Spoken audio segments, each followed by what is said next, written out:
Hello everyone at welcome back sa ating PHP tutorial video series. So, pagpatuloy natin ang ating usapan na regarding looping and dynamic display. Okay? So, the last video, pinag-usapan natin kung paano makukuha yung ating looping. Okay? So, nagkaroon pa tayo ng konting encounter. So, I guess hindi ko na isave yung aking file kanina kaya medyo hindi gumagana pag sineselect natin yung ating laptop. But as you can see, so sa ngayon is goods na. Okay, so tatanggalin natin. So kapag laptop, so okay na. And of course, naayos na din natin yung at least yung pinaka size natin with the laptop. So mapapansin ninyo, pantay na siya all throughout. Okay? So now, kung mapapansin ninyo dito sa ating products, okay? Unang-una, mapapansin natin is yung ating denomination, okay, yung pricing natin is medyo mahirap pang hulaan dahil technically kapag we're dealing with pricing, so kailangan medyo may gagamitin tayo. So dapat ito ay may comma, okay? So paano natin ngayon ma-convert to into comma, okay? Or comma value. So ang gagawin natin dito sa ating content, which is hanapin natin yung price. Okay? So, gagamit tayo ng ating PHP function na number format. Okay? So, yung number format function class is ifo-format natin yung ating either integer or ating float na data type into readable, okay, na format or ibang format. Okay? So, again, meron itong tatlong parameter. Una, yung ating pinaka-value which is yung ating data variable na price. And then pangalawa, ilang decimal points ang gusto natin. And then pangatlo is ano yung kanyang pinaka-separator. Okay? Para doon sa decimal points. Okay? So, let's see. So, save natin and then okay, kung mapapansin nyo, so automatic na meron tayong pricing. So, mas maganda na siyang tignan kesa kanina. Okay? And then, another thing na mapapansin niyo is may mga description na maikli, may mga description na napakahaba. Okay? So, ang gusto ko sana mangyari dyan is i-limit, okay, yung number of characters na pwedeng i-display. Nang sa ganun is may mabasa pa yung ating mga user papunta doon sa other page ng ating website. So, pwede natin gawin is pagpantayin natin yung haba nung character na pwede nating i-display. Okay? So, para magawa natin yan is kakailanganin natin ng another PHP function. So, hanapin natin yung pinaka-description natin dahil dito yung mahabang text which is yung ating MB underscore stream width. Okay? So, tama ba yung spelling ko? Okay. So, MB stream width is ginagamit natin para truncate or para mabawasan natin yung number or malimit natin yung number of text doon sa ating description field. Okay? So, ang gagawin natin dyan is of course yung ating pinaka-description type. And then, for the second parameter natin is saan mag-start. Okay? Yung unang babasahin niya. Technically, doon tayo sa 0 mag-start. Okay? Then, up until ilang character yung pwede nating i-display. So, halimbawa, ang gusto ko is 150 characters. And then, if mag-exceed sa 150 characters yung i-display niya, ano ang makikita ni user? So, for this one is, pwede tayo maglagay ng tatlong tuldok. Okay, so ito naman yung karaniwan nakikita natin. Mas konting space. Okay, so, save natin. Then, automatic, kung mapapansin ninyo, na medyo pantay na siya. Okay? So, ang gagawin natin for this one is instead, okay, maglagay pa tayo ng isa pang text dito, which is the BR for another space. And then, maglalagay tayo ngayon ng ating link. Okay? Na kung saan dadalhin natin siya sa pinaka-description ng ating product. Okay? So, for the meantime, wala muna tayong gagawin for the link. So, ang gagawin natin is read more. Okay? Or lagyan natin ng ganito. Okay? So, save natin.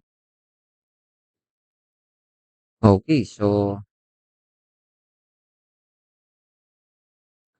ang plano natin dito is pag kinlik ni user yung read more, so pupunta siya doon sa pinaka product specification nung ikiklik niya. Okay? So now, okay na tayo for the display of this one. So the next natin is i-work out natin yung iba pang categories natin na meron tayo dito sa ating products like the mobile phone. Okay? So ang gagawin lang natin is bababa lang tayo sa ating pinaka front end. So yung href natin, ang gagawin natin is kakopy na lang natin to. So kanina is laptop. Then for the next one is the mobile phone. So we have to go sa ating database and then tingnan natin yung category niya which is phone. Okay? Phone. Then same as with the smartwatch. So check natin ang kanyang category is watch. Okay?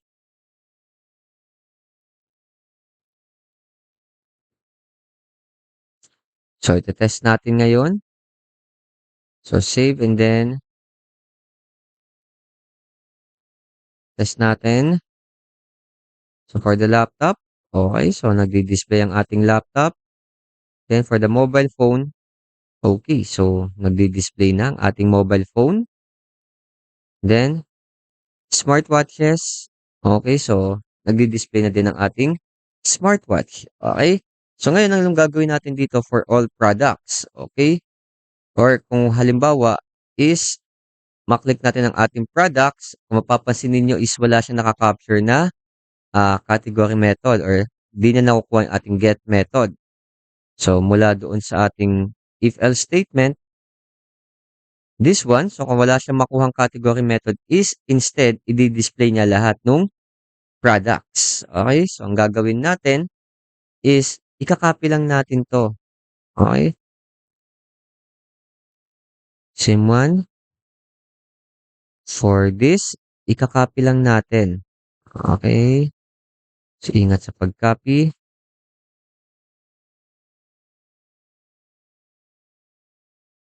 Okay, then paste. Mukhang may problem tayo. Teka. Kailangan ma-copy natin lahat ng kinakailangan lang natin. Okay, for this one,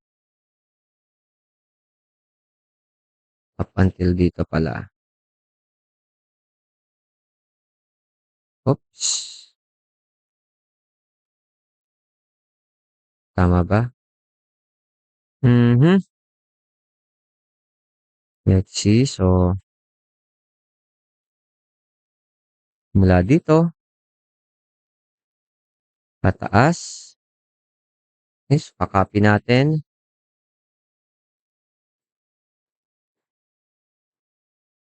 Okay, so mukhang okay naman tayo. And then, ang papalitan lang natin is instead na maglalagay tayo ng category is hindi na. Okay, so tatanggalin natin 'to kasi ang gusto nating i-display is lahat ng ating products. Okay, so yun ang magiging kaiba niya. Okay, and then automatically, so halos lahat naman will be the same as is. Okay, so tignan natin. So save. Then kapag products.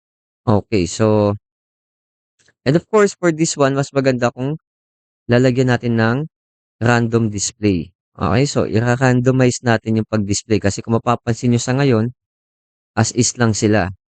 What if gusto ko gawing randomize? Okay, so gagawin natin is dagdagan natin ng query natin order by, then run. So ang run class is a function sa MySQL kung saan is randomize yung pag-display niya nung result or nung bawat item.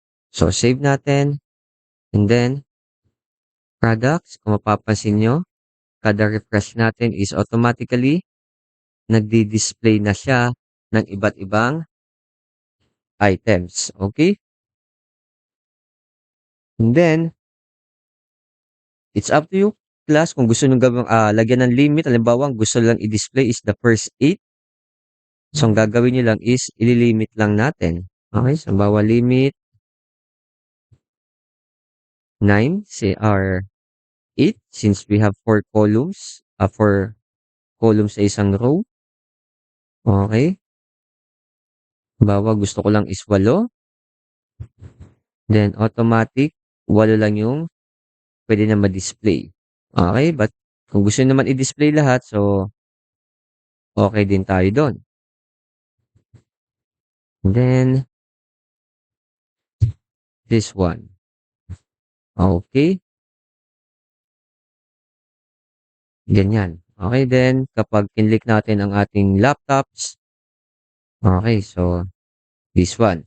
So, what if gusto ko baguhin to? Instead of displaying the products, siyempre, dapat ang gusto kong i-display is yung laptops. Okay, so, gagawin natin is, kapag nandito tayo sa, pag nakuha natin yung get method, gagawin natin is gagawa tayo ng ating conditional statement. Okay, so, if, kukunin natin yung ating cat value is equal to, then kukunin natin yung pinaka value niya, which is for the first one, based sa ating database, laptop. Okay. Yung gagawin niya is, gagawa tayo ng ating variable na our product is equal to laptops. Okay. Then same lang, else if. Okay, so makuha naman natin is phone. Okay, ang kukunin naman natin is the mobile phone. Oops.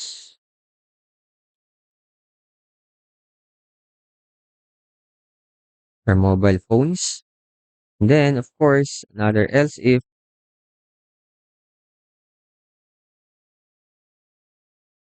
kapag ang nakuha niya is watch is smart watches. Okay, so since dineclare natin to as a string, so dapat is may initial value din ito as a string. Okay, so our product is equals to the string. And then, for this one, gagawin nating dynamic ito. Okay. So, else, kapag wala naman, dagdagan pala natin, is of course, our product is equal to our products. Okay?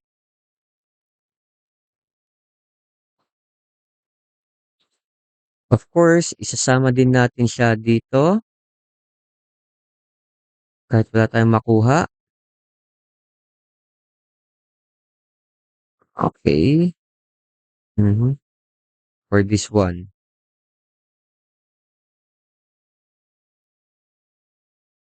Okay, then, our products is papalitan natin dito sa ating display 1 or display 2. gagawin natin siyang PHP. Okay? So, PHP script, echo, then our product variable. Okay, so save natin. Let us see the result for this one. So, kapag okay, so cut value, okay, may error tayo sa line 54.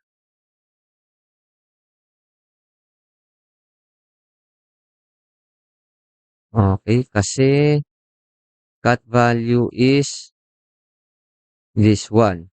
Okay, so kapag di natin nakuha or di natin nakuha yung value niya, so since this one is lahat naman ng product, so tanggalin na lang natin. Save. Then automatic, our products. Then kapag laptops, so laptops. Okay. And then kapag mobile phone, so mobile phone. Okay. So again, pagpasensyahan nyo na yung format niya. So hindi pa to na aayos ng consistent na size. So again, for this one, pwede kayong gumamit ng Canva and then mag-set kayo ng ah, specific na size. Okay, height and width, mas maganda kung symmetrical. So for this one is 500 by 500 pixel. Okay? And then, save ninyo. And then for another one is the smartwatches. Okay, so kung mapapansin ninyo, all products. So wala pa tayong nailalagay sa ating all products. So balikan natin yung ating, okay, so wala pa tayong products. Ang gagawin lang natin is mag-redirect lang tayo sa ating products.php. Okay, so wala tayong kukuning get method doon dahil automatic. So laptops and then product. So dapat products. Sorry. Save. Then balik tayo. So laptops and then products. Okay. Smartwatches or mobile phones, smartwatches, laptops, all products. Kung mapapansin nyo class, so dynamic na yung display natin for this particular portion ng ating page. Okay? And kung titignan ninyo, isang PHP page lang yung ginamit natin all throughout. Okay?